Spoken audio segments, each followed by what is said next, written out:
Hello hi good morning and welcome back to the video series lecture. इस video में हम एक और रिकंसिलिएशन स्टेटमेंट का इलिस्ट्रेशन देखेंगे उसके सॉल्यूशन के साथ। तो चलिए आगे बढ़ते हैं और देखते हैं इलिस्ट्रेशन क्या है और उसे कैसे सॉल्व करना है।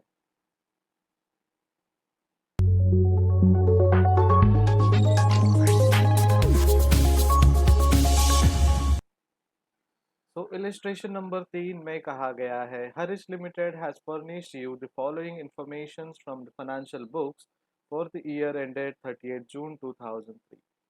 ठीक है, तो ये फाइनेंशियल इंफॉर्मेशन जो मिला है उनको फाइनेंशियल बुक से 2003 के बुक से। प्रॉफिट एंड लॉस अकाउंट दिया है एंडेड 30 जून।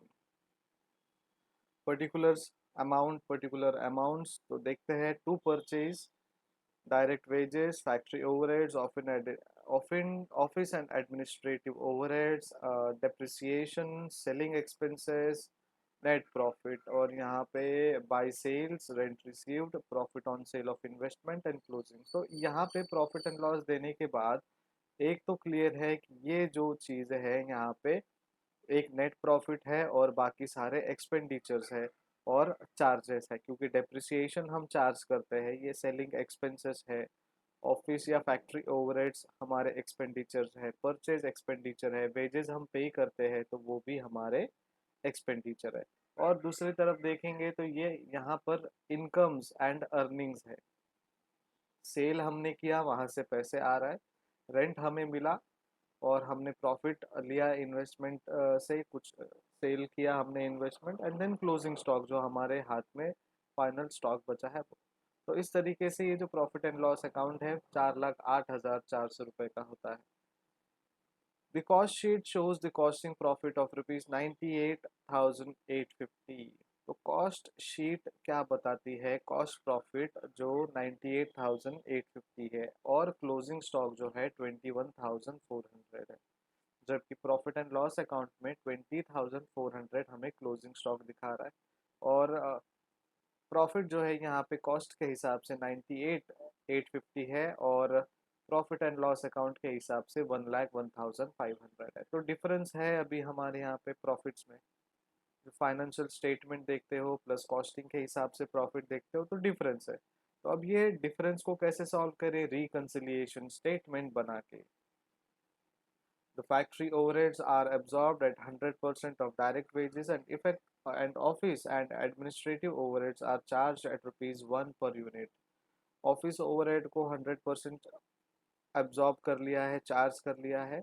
और ऑफिस एंड एडमिनिस्ट्रेटिव ओवरहेड्स का जो चार्ज है वो 1 रुपया पर यूनिट है। तो टोटल यूनिट्स कितने हैं हमारे पास? सेल के हिसाब से तो 25,000 यूनिट्स है।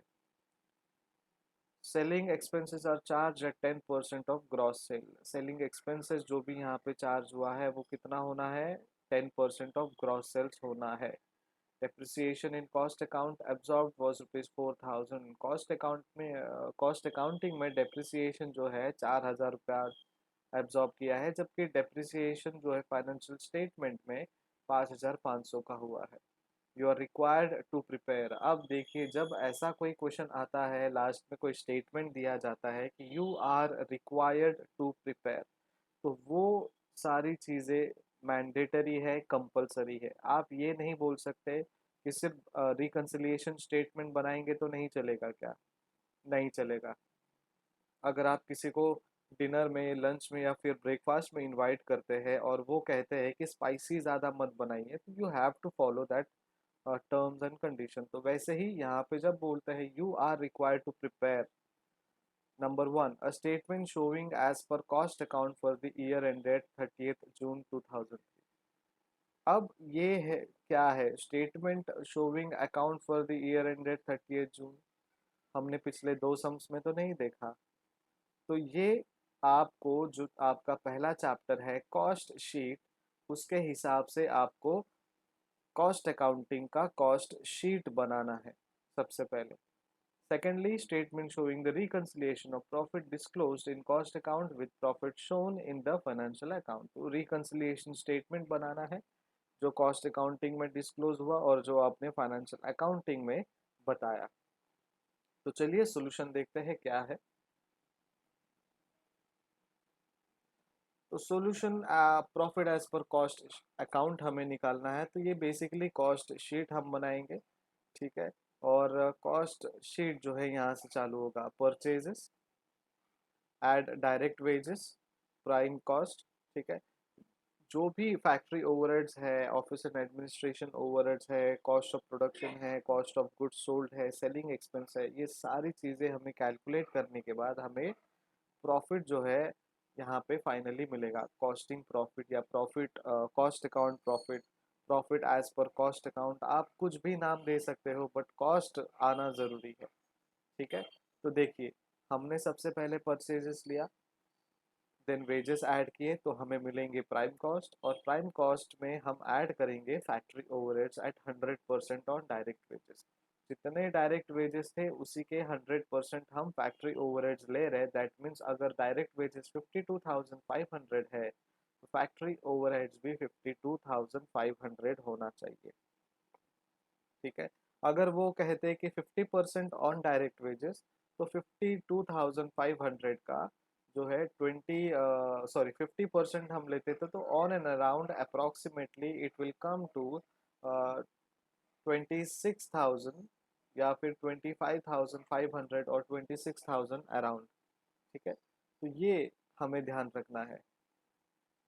देन डेप्रिसिएशन ऐड करेंगे हम फैक्ट्री ओवरहेड्स के अंडर में, तो हमें मिलेगा फैक्ट्री कॉस्ट और वर्क्स कॉस्ट। ठीक है। जब ये फैक्ट्री कॉस्ट और वर्क्स कॉस्ट मिलेंगे तो उसके बाद हमें कुछ ऑफिस एडमिनिस्ट्रेटिव ओवरहेड्स बताए गए हैं। देखिए 25,000 यूनिट्स उन्होंने लिया है, बिकॉज सेल्स उन्होंने टोटल सेल्स किए होंगे। ठीक है।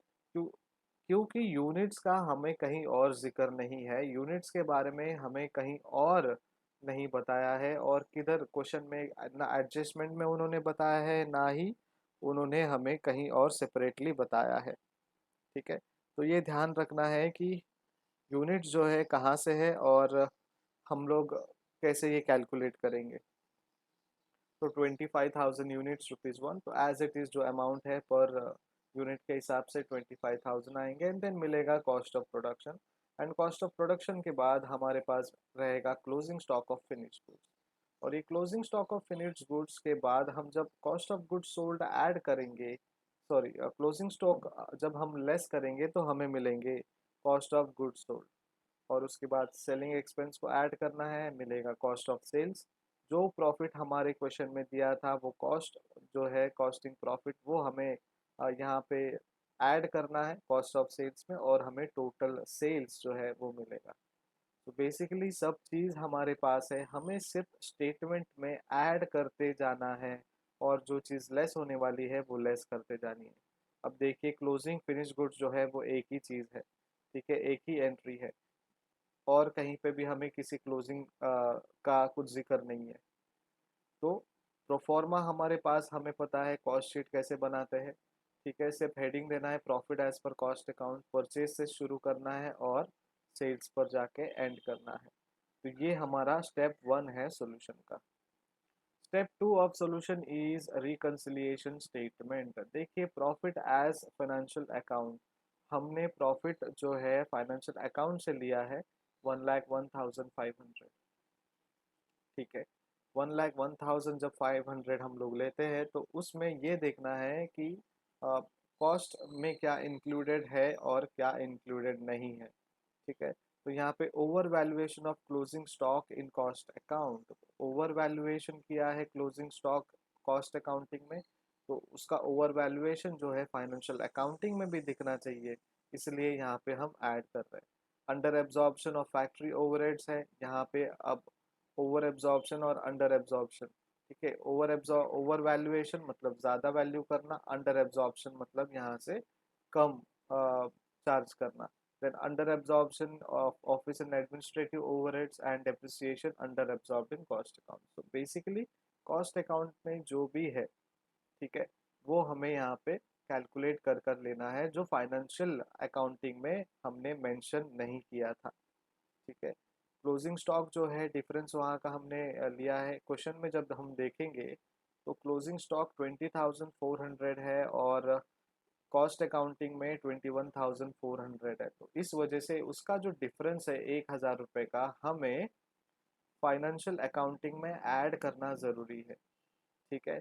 इसी तरीके से फैक्ट्री ओवरहेड्स का भी जो अमाउंट है वो ऐड करना ज़रूरी है। ऑफिस एंड एडमिनिस्ट्रेटिव ओवरहेड्स जो हमने फाइनेंशियल अकाउंटिंग में मेंशन नहीं किया या फिर जो भी उनका डिफरेंस है वो हमें यहाँ पे ऐड करना है।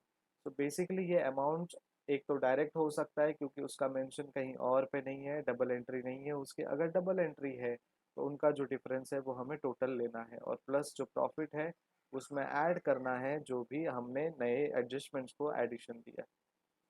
उसके बाद हमें एक अमाउंट मिलेगा। ठीक है।